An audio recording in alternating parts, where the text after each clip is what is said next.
I became an atheist when I was 13.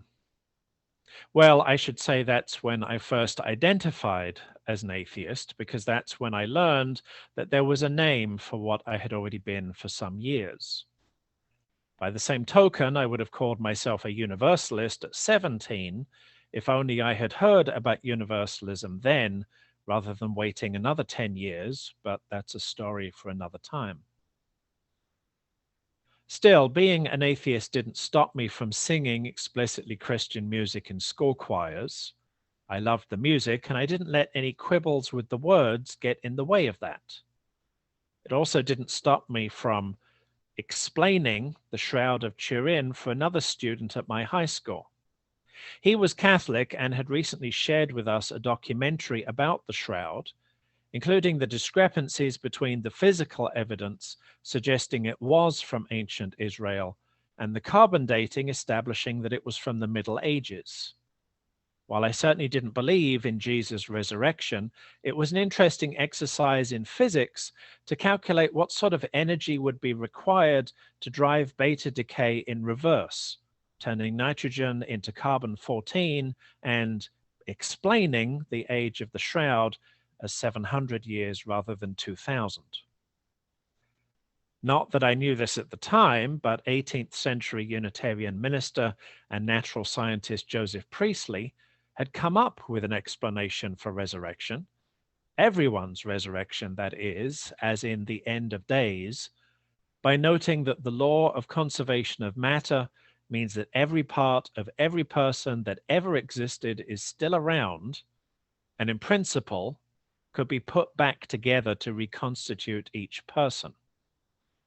The only fly in that ointment, of course, is that thanks to the way that water and carbon dioxide and organic matter are continuously recycling, many of the atoms that used to be part of me are now part of other living beings, including other people, including all of you, and vice versa. Each of us is made up of atoms that were part of other people in the past, atoms that will be part of other people in the future. So putting all of us back together again would need to involve some sort of atomic timeshare arrangement. These days, Unitarian Universalists take a simpler, much less literal approach to the Easter story. When it comes to Jesus' resurrection, we are agnostic. I'm tempted to say officially agnostic, but that would be too definite. For as long as there have been people calling themselves Unitarians, we have understood Jesus as human. That's actually where the name Unitarian comes from, since it was first used as a slur against those people who denied the Trinitarian claim that Jesus was simultaneously human and divine. And you can have a fully human Jesus all through the biblical story of his life and his death, but coming back from being dead and buried for 3 days just isn't something that regular humans do. As for the Universalist, we were always more comfortable with leaving it a mystery anyway. So when you use do Easter these days, and if we want to be at least somewhat biblical, we might talk about the empty tomb. We can tell the story up through the original ending of the Gospel of Mark, where Mary Magdalene and Mary, the mother of James, and Salome find the stone rolled back and the tomb empty, and then we talk about what that represents. Or we might turn to the more child-friendly pagan symbolism of Easter, given that the name of the holy day apparently comes from Aostre or Ostara, a Germanic goddess of spring who, according to legend, transformed a bird into a hare that could, yes, lay eggs. A growing number of Christian churches, by the way, seem to be calling today Resurrection Sunday rather than Easter, given that the story of Jesus dying and being raised from the dead has nothing to do with eggs and bunnies. It also has little to do with Passover, given that the Christian theology of redemption actually owes much more to the Jewish practice of Yom Kippur, but that's a story for another time.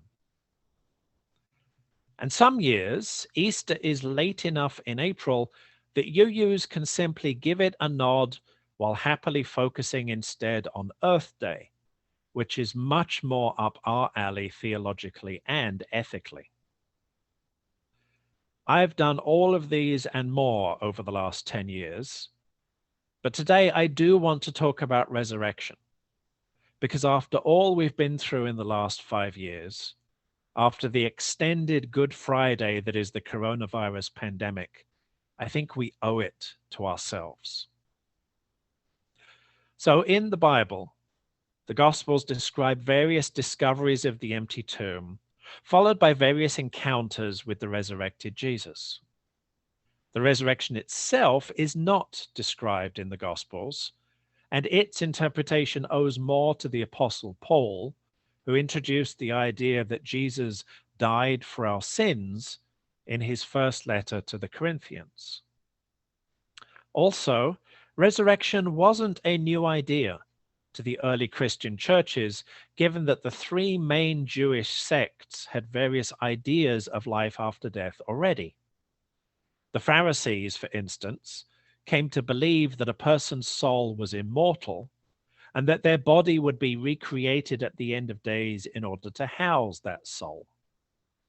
For that matter, coming back from the dead wasn't such a new idea for ancient Near Eastern cultures, given the stories of Osiris, of Tammuz and Ishtar, of Persephone, of Dionysus.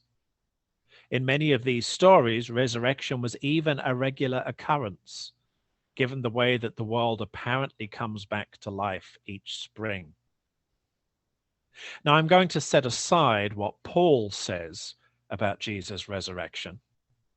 As Rita Nakashima Brock and UU minister Rebecca Parker argue in their book, Proverbs of Ashes, the idea that the violence of Jesus' death was somehow for our benefit has been used all too often by white supremacy and the patriarchy to sanction violence, particularly against women, children, people of color, and LGBTQ individuals. In short, redemptive suffering is bad theology. Rather, in the Gospels, other than Mark, as well as in Luke's sequel, the book of Acts, Jesus' limited appearances after his resurrection are all about charging his disciples with looking after one another and commissioning them with sharing what he had taught them with the wider world. And yes, Mary Magdalene and the other women who stayed with Jesus during his crucifixion and first found his tomb empty were included in that mission too. Let's look at this from the point of view of those followers.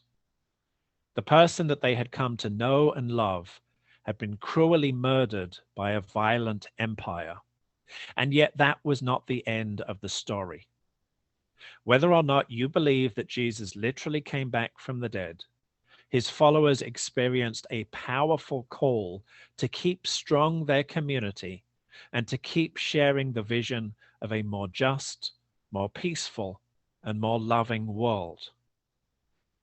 To my mind, this is as important now as it's ever been. Remember that the fourth source from which our living tradition draws consists of Jewish and Christian teachings which call us to respond to God's love by loving our neighbors as ourselves. And right now we need the reminder that, as our middle hymn put it, from deep despair and perished things, a green shoot always, always springs. For one thing, there's been more than enough death. The death of civility, the death of fact-based truth, the deaths of African Americans at the hands of the police, the deaths of people every day from gun violence, the death of a chunk of our democracy, the death of more than 500,000 Americans. And yes, most of those coronavirus deaths could have been prevented, but we already knew about the malicious incompetence of the ex-president without Dr. Birx telling us about it. We also know that we can't go back to the way things were before the pandemic, even to the way things were before the ex-presidency. racism had already been endemic. The police killing African Americans and anti-Asian bigotry and violence aren't new. Attacks on women and LGBTQ individuals were already common, and transgender women continue to be killed. Income inequality and wealth inequity were already substantial and growing. One of our major political parties had already given up on governing and is only more interested in preventing people from voting at all. And the calendar is still ticking down to 2030 if we are to prevent irreversible climate change. None of this is news. It's certainly not good news in the same way that there isn't anything good about Good Friday. So we need, perhaps more than ever, the message Easter brings. From deep despair and perished things, a green shoot always, always springs, and something always, always sings. Have you heard that singing? I have, and it's brought me such hope. I've heard it in the mainstreaming of the Black Lives Matter movement, the growing awareness of white supremacy, the increasing number of voices demanding that racism and sexism and homophobia must end. I've heard it in the reporting of educational disparities and income inequality and health inequity. I've heard it in the work to register people to vote and get them to the polls. I've heard it in the fight for a livable wage and for affordable housing and for safe streets. I've heard it in the compassion, the determination, and the exhaustion of every person who has done their part to get us through this pandemic. I've heard it whenever we realize that we need not just change, but true transformation. I've heard that singing every time someone has said, we shouldn't go back. We can't go back. We must do better. So much that we have come to know and love has been cruelly murdered by a violent empire. And yet that is not the end of the story.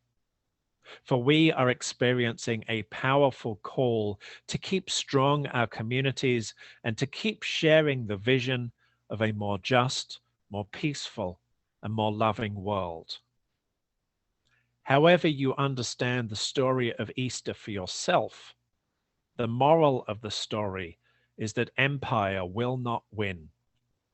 Even in death and despair and pain and brokenness, hope is resurrected and love is reborn.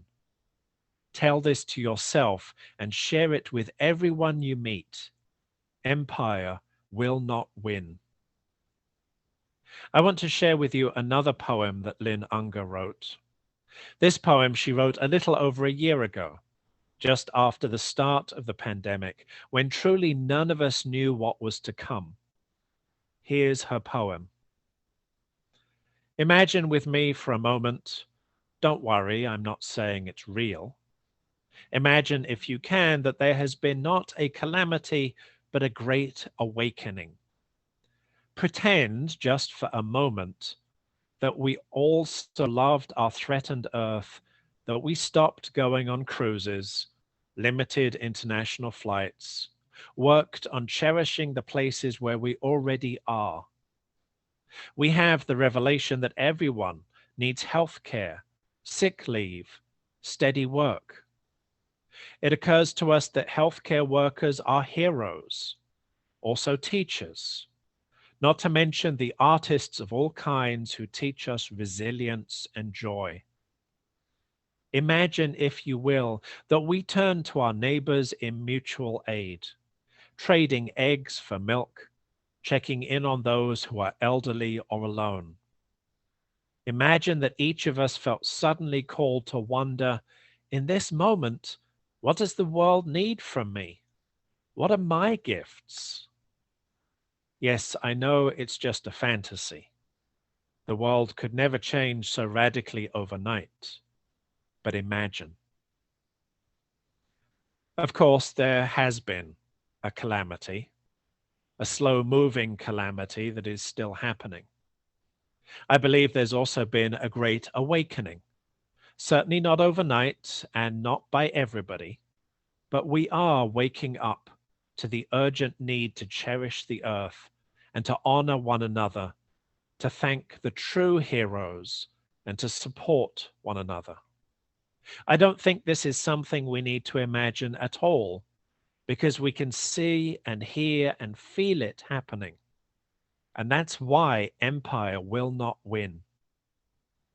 Even in death and despair and pain and brokenness, hope is resurrected and love is reborn. We have spent long enough in the tomb. It is time to find our way back from the valley of the shadow and rise again into new life. May it be so.